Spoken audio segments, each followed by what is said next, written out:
स्वागत आप सभी का ब्रेकिंग न्यूज चैनल में एक बार फिर से। तो आइए जानते हैं देश दुनिया की तमाम बड़ी खबरों को। पर उससे पहले आपसे निवेदन है कि आप इस वीडियो को लाइक कर दें, शेयर कर दें ताकि हमारा हौसला बढ़ता रहे। देश में कोरोना संक्रमित मरीजों का आंकड़ा 64,78,419 के पार। अब तक 1,09,51 की मौत। जी हां, देश और दुनिया में कोरोना के केस लगातार बढ़ते जा रहे हैं। ताजा आंकड़ों के मुताबिक देश में अब तक 64,78,419 संक्रमण के मामले सामने आ चुके और एक्टिव केस 9,56,130 हैं, जिसमें से अभी तक 1,09,51 लोग अपनी जान गंवा चुके। वहीं इसके बीच अच्छी खबर ये भी है कि अब तक 54,24,522 संक्रमित मरीज ठीक भी हो चुके। दुनिया भर में कोरोना वायरस की वजह से कुल 10,29,841 लोगों की जान जा चुकी है, जबकि वायरस से संक्रमित लोगों की संख्या 3,45,73,225 हो गई है। इनमें एक्टिव केस 78,18,751 है और खुशी की बात यह है कि अब तक 2,57,54,335 लोग ठीक हो चुके हैं। केंद्र सरकार ने बदले नियम। सड़क दुर्घटना में मदद करने वाले को नहीं देनी होगी पर्सनल डिटेल। जी हां, केंद्र सरकार ने सड़क दुर्घटना में विक्टिम्स की मदद करने वालों को कानूनी झंझटों से छुटकारा दिलाने के लिए नए नियम जारी कर दिए हैं। सड़क परिवहन व राजमार्ग मंत्रालय की ओर से जारी अधिसूचना के मुताबिक अस्पताल या पुलिस अधिकारी दुर्घटना के बाद मौके पर मदद करने वाले लोगों को नाम, पता, पहचान, फोन नंबर या दूसरी पर्सनल डिटेल्स देने के लिए मजबूर नहीं किया जा सकेगा। आसान भाषा में समझे तो अब आप सड़क दुर्घटना के शिकार लोगों को बिना झिझके और बिना डरे मदद कर सकते हैं। मददगार चाहे तो अधिकारियों से साझा कर सकता है अपनी डिटेल्स। नए नियमों के मुताबिक लोगों की मदद करने वाले अच्छे नागरिकों के साथ धर्म, जाति और राष्ट्रीयता से ऊपर उठकर सम्मानजनक व्यवहार किया जाएगा। साथ ही साफ कर दिया गया है कि अगर मदद करने वाला व्यक्ति खुद चाहे तो अपनी पर्सनल डिटेल्स अधिकारियों को उपलब्ध करा सकता है। इसके अलावा सभी सरकारी और निजी अस्पतालों को एंट्रेंस अपनी वेबसाइट व खास जगहों पर हिंदी, अंग्रेजी और स्थानीय भाषा में एक चार्टर लगाना होगा। इसमें दुर्घटना में मदद करने वाले अच्छे नागरिकों के अधिकारों का ब्यौरा दिया जाए।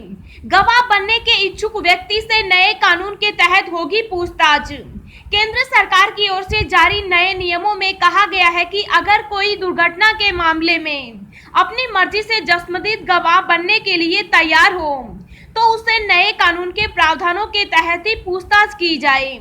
इसके लिए मोटर व्हीकल एक्ट 2019 में धारा 134A को जोड़ा गया है। इसके तहत मदद करने वाले व्यक्ति को सुरक्षा दी गई है। इसमें साफ है कि मदद करने वाला व्यक्ति दुर्घटना के शिकार व्यक्ति को पहुंचाने वाली किसी चोट या उसकी मौत के लिए जिम्मेदार नहीं माना जाएगा।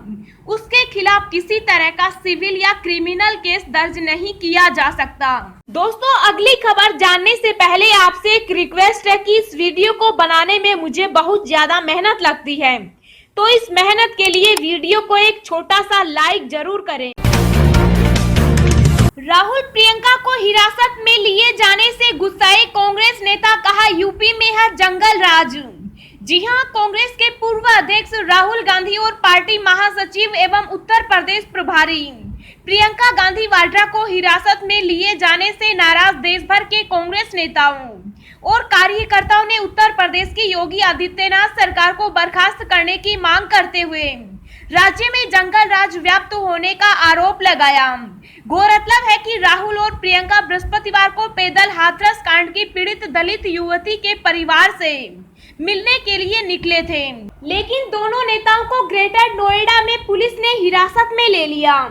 केरल के मुख्यमंत्री ने राहुल और प्रियंका के साथ कथित धक्का मुक्की, उन्हें हिरासत में लिए जाने और हाथरस जाकर पीड़ित दलित परिवार से मिलने से रोकने को लेकर पुलिस और उत्तर प्रदेश की भाजपा सरकार की आलोचना की।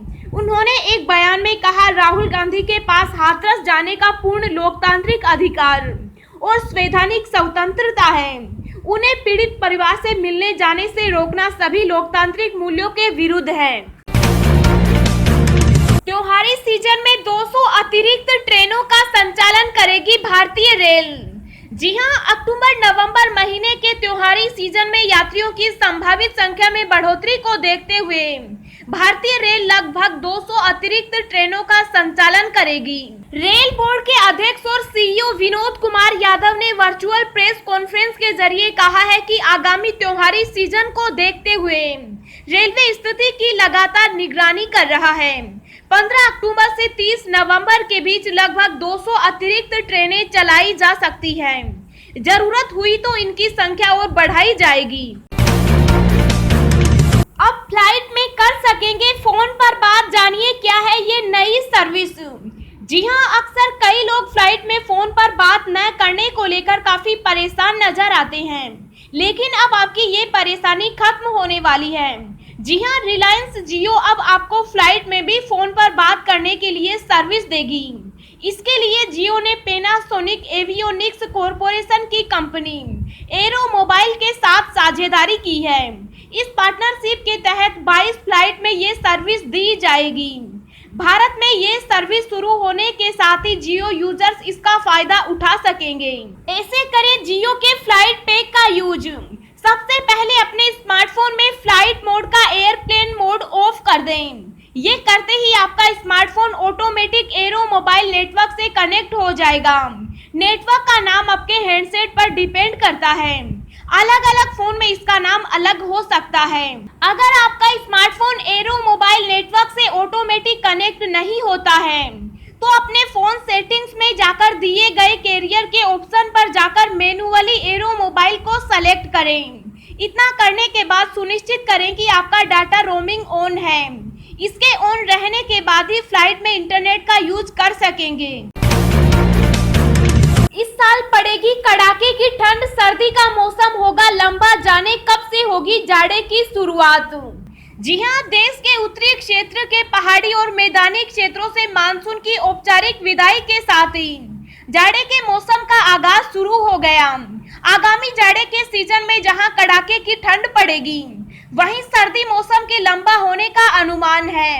हवाओं में घटती आर्द्रता, सूखी तेज हवाएं और साफ होते आसमान से ठंड की आहट शुरू हो जाती है, जो हो चुकी है। मानसून के लौटने के साथ ही आकाश से बादल छुमंतर हो जाते हैं। इससे दिन में चटक धूप के बावजूद उमस कम हो गई है, लेकिन रात के तापमान में गिरावट का रुख है। सर्दी के मौसम के शुरू होने के इन्हीं तथ्यों को संकेतक कहा जाता है। मौसम वैज्ञानिकों का मानना है कि 15 अक्टूबर से दिन के तापमान में भी कमी आने लगेगी, जिसके बाद से जाड़े की औपचारिक शुरुआत हो जाएगी।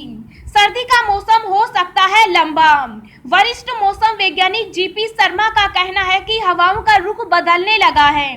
निम्न दबाव वाले उत्तरी क्षेत्रों में अब उच्च दबाव की वजह से हवाओं की रफ्तार बढ़ी है। बीती रात सूखी तेज हवाएं चली।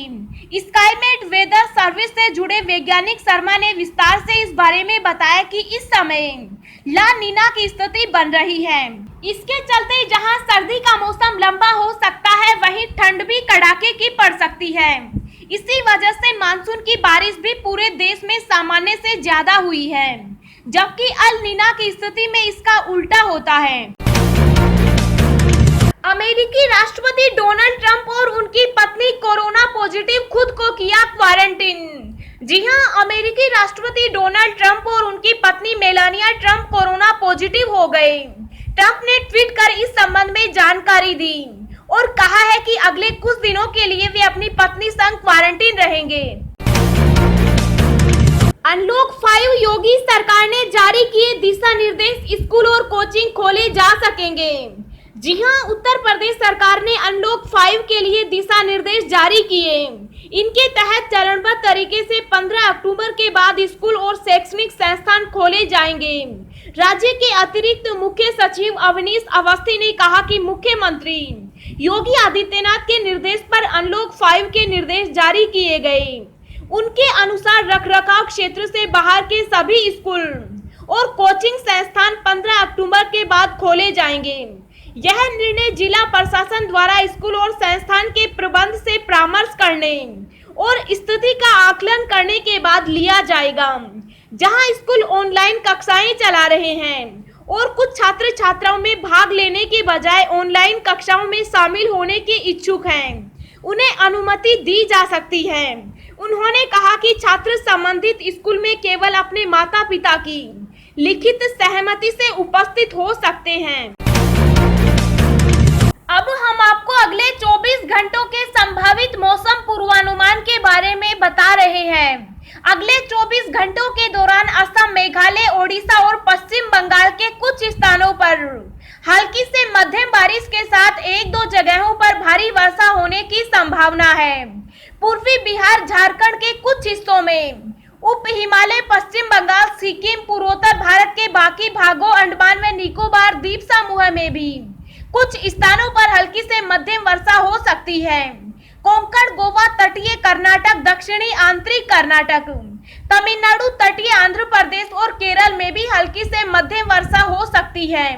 उत्तर भारत के मैदानी और पर्वतीय राज्यों में मौसम मुख्यतः साफ और शुष्क रहेगा।